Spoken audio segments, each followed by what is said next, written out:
Assalamualaikum warahmatullahi wabarakatuh. Apa kabar semua? Semoga sehat selalu. Bertemu lagi dengan saya Riba dan rekan saya. Dan saya Boy Aditya, di mana pada kesempatan kali ini kita akan membahas mengenai kemaslahatan dana umat. Dan alhamdulillah sudah hadir narasumber kami pada kesempatan kali ini, yakni Kasubdit Akreditasi dan Audit Lembaga Zakat dari Direktorat Pemberdayaan Zakat dan Wakaf Kementerian Agama Republik Indonesia, yakni Pak Muhibudin. Assalamualaikum Pak Muhib. Waalaikumsalam warahmatullahi wabarakatuh, Mas Boy. Iya, baik. Jadi Pak Muhib terkait dengan masalah dana umat ini, pengelolaan Iya. dana umat. Sebenarnya apa sih yang menjadi kewenangan dari Kementerian Agama dalam melakukan pengawasan dari pengelolaan dana umat ini, Pak? Baik, gini Mas Boy, perlu saya jelaskan terlebih dahulu ya diferensiasinya ya.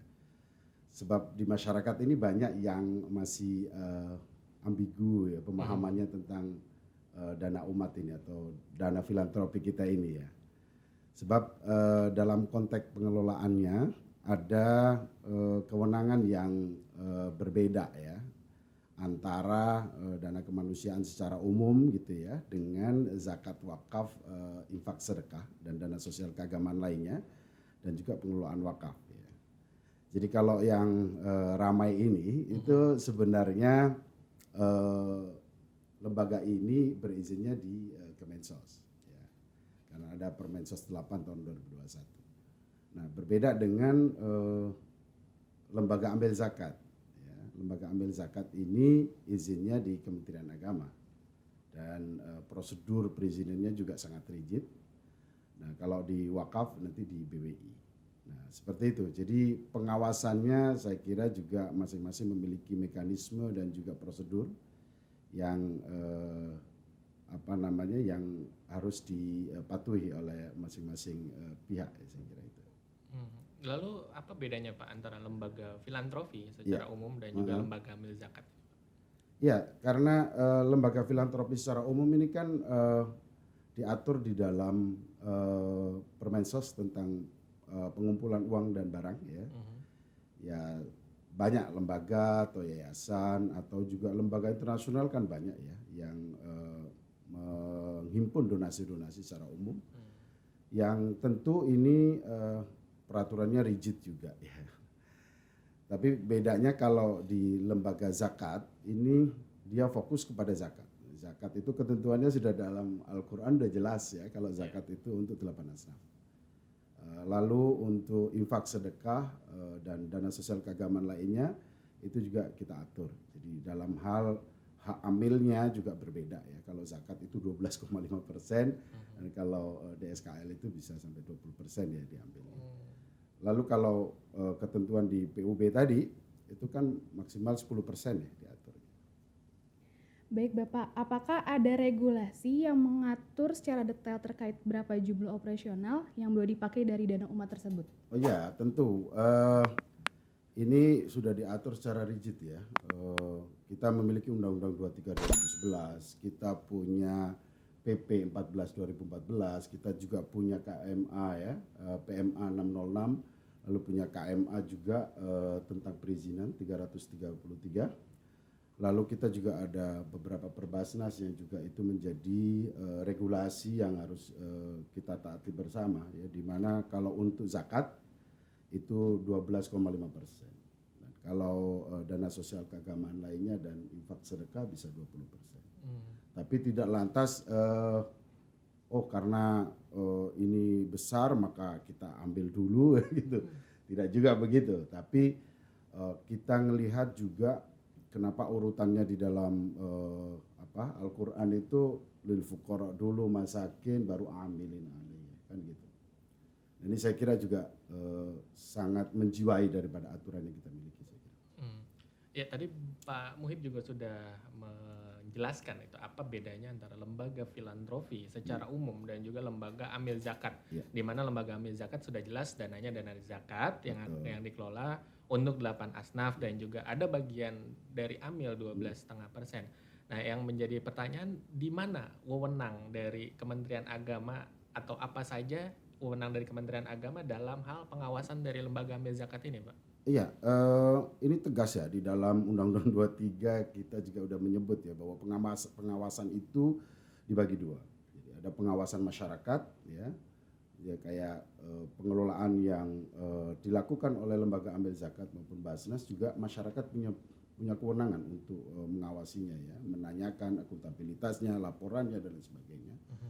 Lalu juga kita di Kementerian Agama kita punya skema pengawasan. Yang pertama bentuknya adalah audit. Audit ini kita lakukan secara berkala karena juga kita mensyaratkan bahwa perpanjangan LAS itu harus kita lakukan audit syariah. Lalu dia juga ketika perizinan itu juga menyatakan dalam satu surat pernyataan yang bermetre siap untuk dilakukan audit syariah, harus ada audit KAP dan gitu ya. Lalu kita juga laksanakan akreditasi. Dan di samping itu secara berkala kita juga melakukan monitoring, Mas, ke lapangan ya, dengan pendampingan ataupun dengan kita melakukan pendampingan kaitannya dengan hal-hal yang secara insidental muncul gitu ya.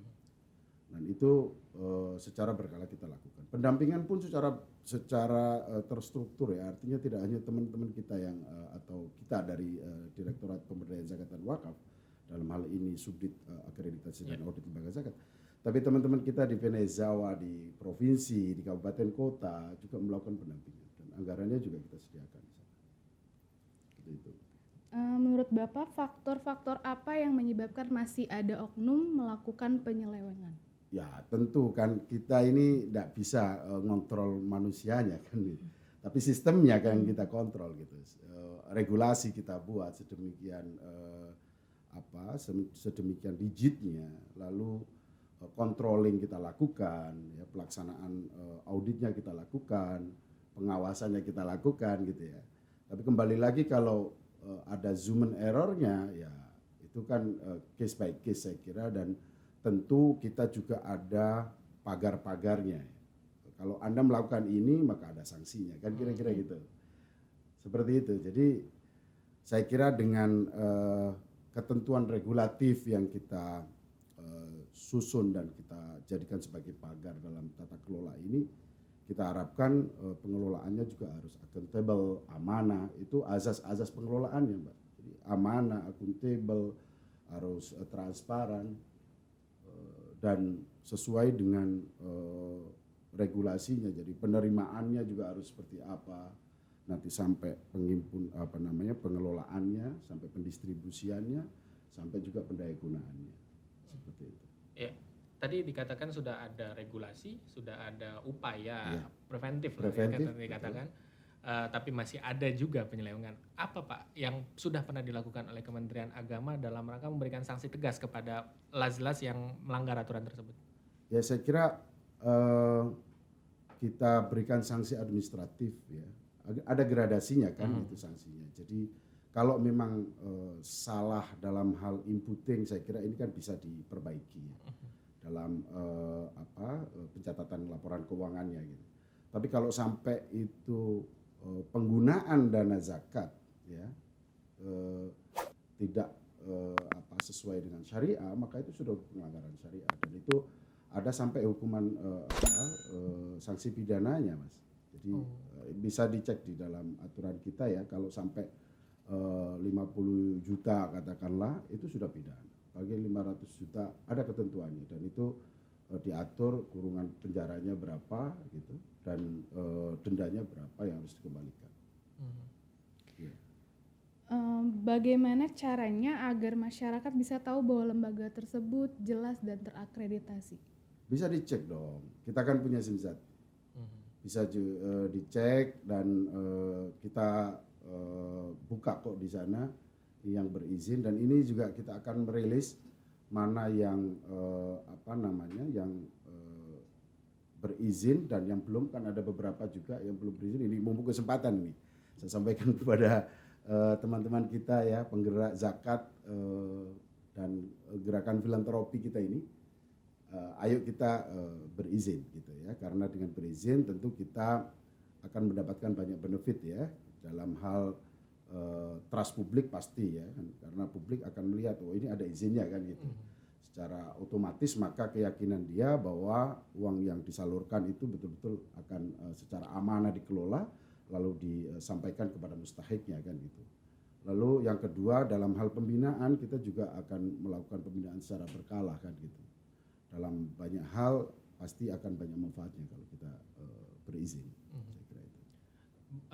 Pak Muhib selaku Kasubdit akreditasi dan juga audit ini Pak, apa saja sih mungkin syarat-syaratnya agar sebuah lembaga amil zakat atau LAS tersebut dikatakan sudah terakreditasi dengan baik dan dapat dipercaya oleh publik? Iya tentu ada beberapa borang ya yang wajib untuk diisi sebagai kelengkapan dan ini juga dicek secara faktual kebenarannya ya. Soal pengelolaannya, soal amilnya yang harus memiliki sertifikasi, lalu soal kejelasan kantornya, lalu rekeningnya, lalu programnya seperti apa. Kita akan mewajibkan untuk LAS itu juga harus menyusun yang namanya RKAT. Nah itu kan bisa kita kontrol. Setahun mau ngapain, target pendapatannya berapa. Gitu ya. Lalu program-program yang di-create untuk melakukan pemberdayaan, saya kira itu juga bisa dibaca dari RKAT. Nah maka RKAT itu menjadi bagian dari kewajiban LAS untuk mengajukan perizinannya dan itu betul kita cek gitu.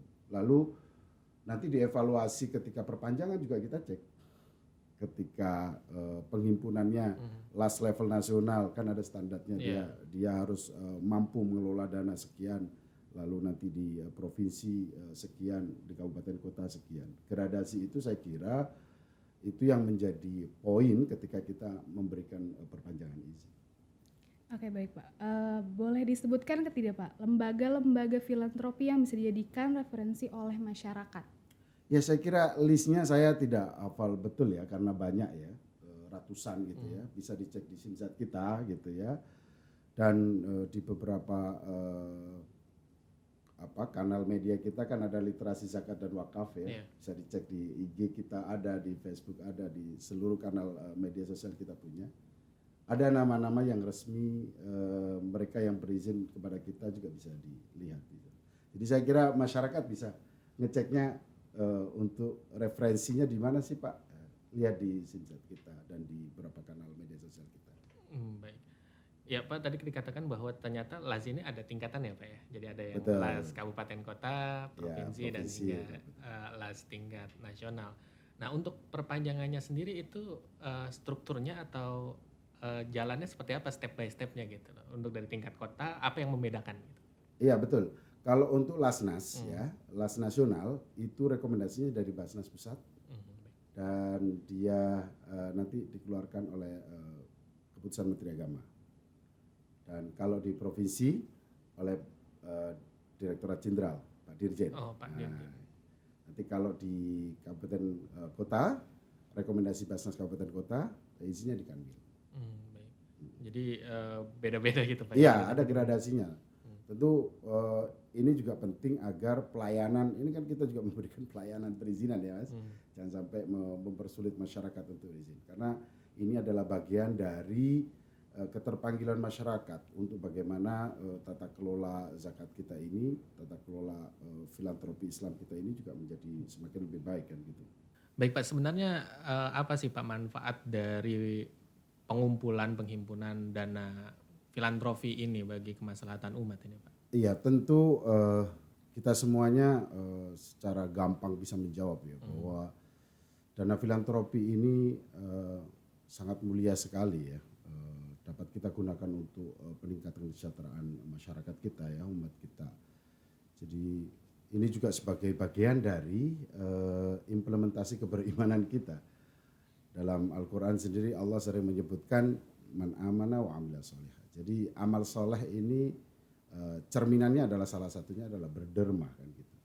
Jadi kedermawanan sosial melalui dana-dana filantropi ini saya kira ini sangat bermanfaat untuk bagaimana kita membantu sesama, kegotong royongan, kesalingan ya, untuk bagaimana kita memiliki empati kepada sesama kita.